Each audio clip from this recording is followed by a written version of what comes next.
खाली वोट मांगने नेता आते हैं, वोट मांग के चले जाते हैं, फिर बातें बहुत करें, बातें के मुताबिक काम नहीं करा। ये तो पुलवामा का मुद्दा था तो लहर में जीत गया, काम के ऊपर थोड़ी जीतेंगे। अब ये बीजेपी के जो लोग हैं ये कभी भी मतलब काम पे, विकास पे, महंगाई पे, किसी चीज पे बात नहीं करते। ये सिर्फ हिंदू मुस्लिम और धर्म के नाम पे बात करते हैं। तो विकास तो यहाँ पे अगर दिल्ली के अंदर करा ना सही मायने में तो अरविंद केजरीवाल ने। सटीक खबरों का सीधा असर। आप देख रहे हैं NCR समाचार, खबर भी असर भी। नमस्कार, मैं आपके साथ रितेशना मंगवाना और आप देख रहे हैं NCR समाचार। लगातार हमारी मौजूदगी उत्तर पूर्वी दिल्ली में दिखाई देगी। NCR समाचार की टीम लगातार ये जानने की कोशिश कर रही है कि 10 सालों से यहाँ के सांसद ने अपने क्षेत्रों में कितना काम किया है, कितना विकास किया है। हालांकि भाजपा अपनी तरफ से कहती है कि हमारे सांसद काम करते हैं, विकास करते हैं, पर गाते नहीं है। तो यहाँ बता दूं, मैं मनोज तिवारी 2 साल से सांसद रहे हैं, कितना विकास किया कितना नहीं तो सीधा दिखाने की तस्वीर कोशिश करूंगी। देखिए ये देखिए सड़क, देखिए कितना इसका बुरा हाल है। और मनोज तिवारी वोट मांग के यहाँ पर चले जाते हैं, पर जब लोगों की समस्याओं की बारी आती है, देखिए कितना गंदा है और कितनी बीमारी यहाँ पर लोगों को लग सकती है। यहाँ के लोग बड़े परेशान है। 2 बार उन पे भरोसा किया मनोज तिवारी पर, भाजपा के सांसद पर, और फिर से कह रहे हैं कि इस बार भी मैं सांसद बनूंगा। हालांकि इंडिया गठबंधन यानी कि कांग्रेस की तरफ से इस बार कन्हैया कुमार को उनके सामने उतारा गया है, पर क्या वो टक्कर दे पाएंगे या नहीं, ये एक बड़ा सवाल है।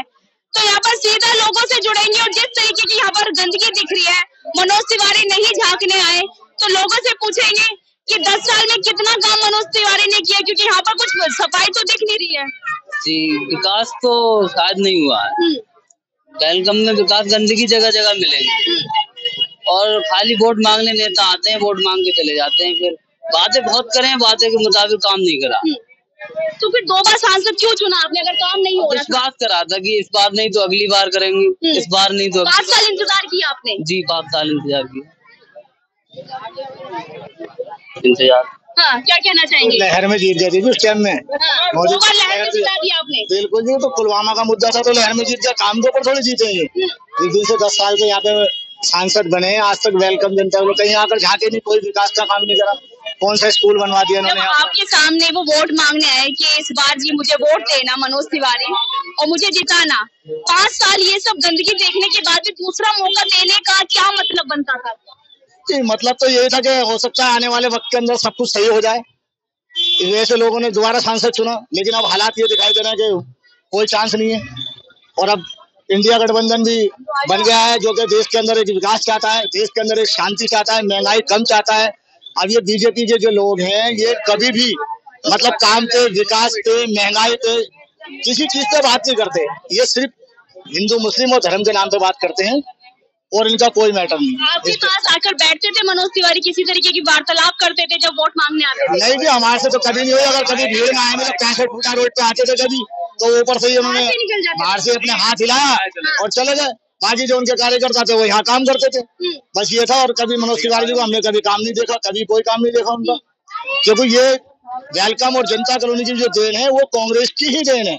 आज जो हम यहाँ बसाए हुए हैं वो कांग्रेस ने ही हमें बसाया है, बीजेपी ने कोई काम नहीं करा। फिर भाजपा पे क्यों विश्वास किया, क्यों कांग्रेस को हरा दिया आप लोगों ने? ये तो एक जुमलेबाजी थी, उनकी लहर थी। 15 लाख का जुमला दे रखा था उन्होंने, कहा 15 लाख एक गरीब आदमी को क्या चाहिए, उसको तो पैसा चाहिए। वो चाहता है कि मैं गरीबी से बाहर आऊं, मेरे बच्चे पढ़े, शिक्षा में जाऊं, मेरे बच्चों को नौकरी मिले, लेकिन ऐसा कुछ नहीं हुआ। तो अब जनता ने पूरा अपने तरीके से मन बना रखा कि इस बार भाजपा का सफाया करना है। अब दोनों बिहारी आ रहे हैं। हाँ, दोनों बिहारी आ रहे हैं, तो जो पढ़ा लिखा कैंडिडेट है हम तो उसको चुनेंगे। मनोज तिवारी नहीं है कि पढ़े लिखे? इतने नहीं है जी, जो हमारे बच्चों का भविष्य देखेगा, जो हमारे बच्चों के आने वाले भविष्य के बारे में सोचेगा, हम तो उसको जिताएंगे। और कन्हैया कुमार हमें ऐसा एक चेहरा दिखाई देता है कि हाँ ये हमारे गरीब लोगों की नहीं सोचेगा, क्योंकि वो गरीब जनता से जुड़े हुए हैं, गरीब लोगों की जानते हैं, उनकी मजबूरी क्या है, उनके मुद्दे क्या है। कन्हैया कुमार जी इस पे बात करते हैं। अभी तक उनके तुम कितने भी इंटरव्यू उठा के देख लो, उन्होंने कोई गलत बात नहीं करी। वो बेरोजगारी पे बात करते हैं, महंगाई पे बात करते हैं, सिलेंडर पे बात करते हैं, राशन पे बात करते हैं, स्कूल पे बात करते हैं, इस चीज पे बात करते हैं। तो इसलिए हमें जो है यहाँ की जनता को कन्हैया कुमार पसंद है। फिर मनोज तिवारी ने इतनी विधानसभाएं हैं उनके अंडर में आती है, कहाँ विकास कर दिया ऐसा उन्होंने? ये तो हमारी भी समझ में नहीं आई। ये तो हमने भी अभी तक नहीं देखा जी मैम कि कहाँ विकास हुआ, कुछ पता नहीं। अब मेट्रो बनी है तो मेट्रो भी जो है वो शीला के टाइम से बन गई है।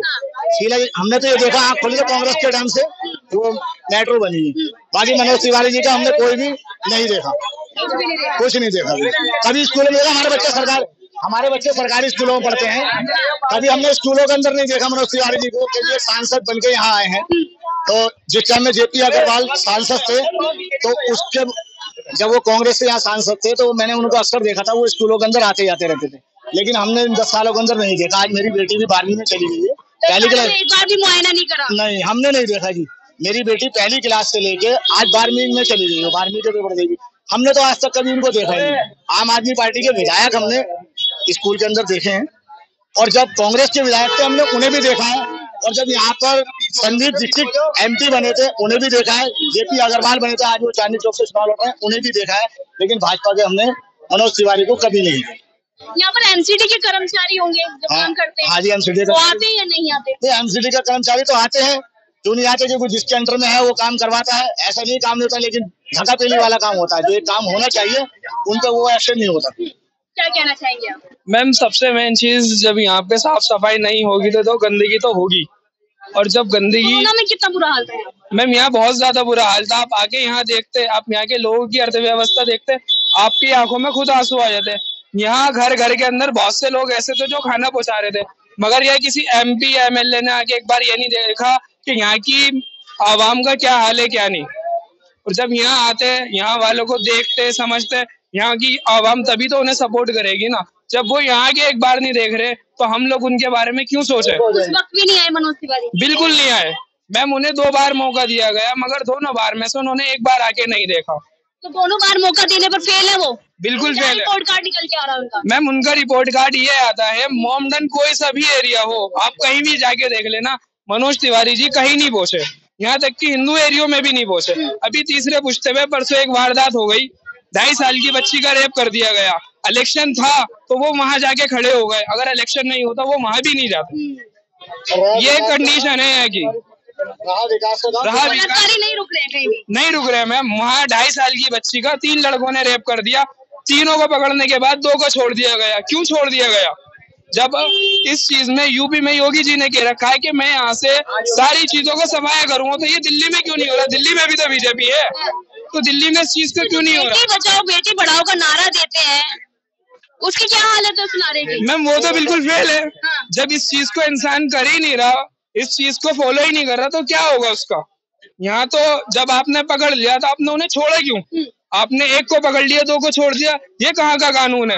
इंसाफ तो सबको बराबर मिलना चाहिए। या 2 ने पैसा भर दिया पुलिस प्रशासन को इसलिए छोड़ दिया था, या MLA को पैसा दे दिया था इसलिए छोड़ दिया, या निगम पार्षद को दे दिया था? दोषियों को भी छोड़ा जा रहा है। बिल्कुल छोड़ा गया है मैम। बाद में जब वहाँ की आवाम रोड पे पहुंची है तब कहीं जाके वहाँ मनोज तिवारी पहुंचे, तब उन्होंने कहा कि नहीं जी दोनों को अरेस्ट करो। अब इलेक्शन है तो वो पहुंचे, अगर इलेक्शन नहीं होते तो फिर क्या करते वो? आप खुद बताओ मैम, अगर आपके यहाँ कोई हादसा हो जाए और ऐसा कोई सीन हो जाए और आपके पास कोई सपोर्ट ना करे, तो आप इस चीज पे एक्शन उठाओगे या नहीं? तो मोदी जी जो कहते हैं कि इतनी बड़ी बड़ी बस स्टैंड पे भी होर्डिंग्स लगी रहती है कि भ्रष्टाचारियों को रोकना है, लगाने से सब कुछ नहीं हो जाता। ऐसे तो हम यहाँ बोर्ड लगा दे कि हाँ जी यहाँ पे इस चीज का विकास हो रहा है, अब जब वहाँ कार्य होगा हम उसी चीज को तो मानेंगे, ये हम देख के थोड़ी ना प्रूफ कर लेंगे। कहने को तो क्या जा रहा है, कन्हैया कुमार देशद्रोही था, जब हमारे सामने एविडेंस होगा हम तभी तो उसे प्रूफ मानेंगे। केजरीवाल को बताया जा रहा है शराब का घोटाले में था, उसका क्या प्रूफ है कि वो शराब घोटाले में थे? जब इंसान के सामने एविडेंस होगा, उस चीज का प्रूफ होगा, तभी तो उस चीज को एक्सेप्ट करेगा ना। अब ये कहते हैं कि बीजेपी में कोई नेता ऐसा नहीं है जिसपे कोई भी केस हो।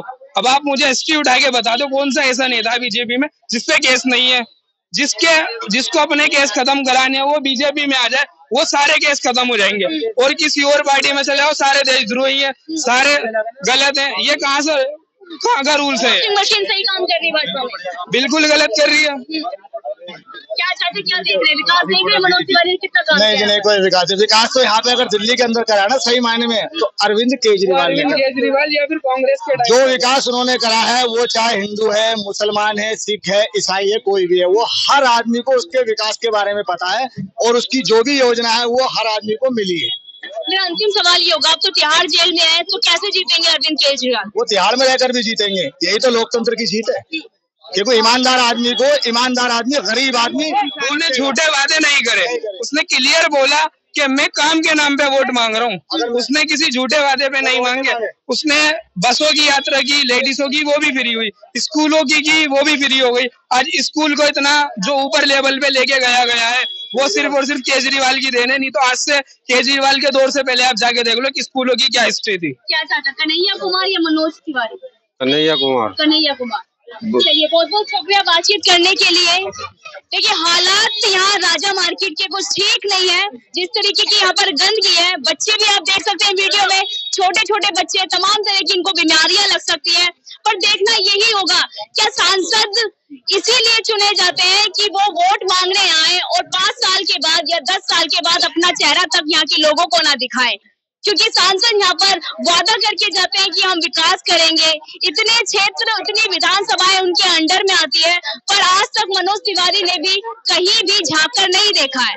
पर देखना यही होगा कि पहली बार कन्हैया कुमार उतर रहे हैं उनके सामने, क्या इस बार कन्हैया कुमार बाजी मार पाएंगे या फिर से मनोज तिवारी आएंगे? मैं आपके साथ रितेश मंगवाना और आप देख रहे थे एनसीआर समाचार।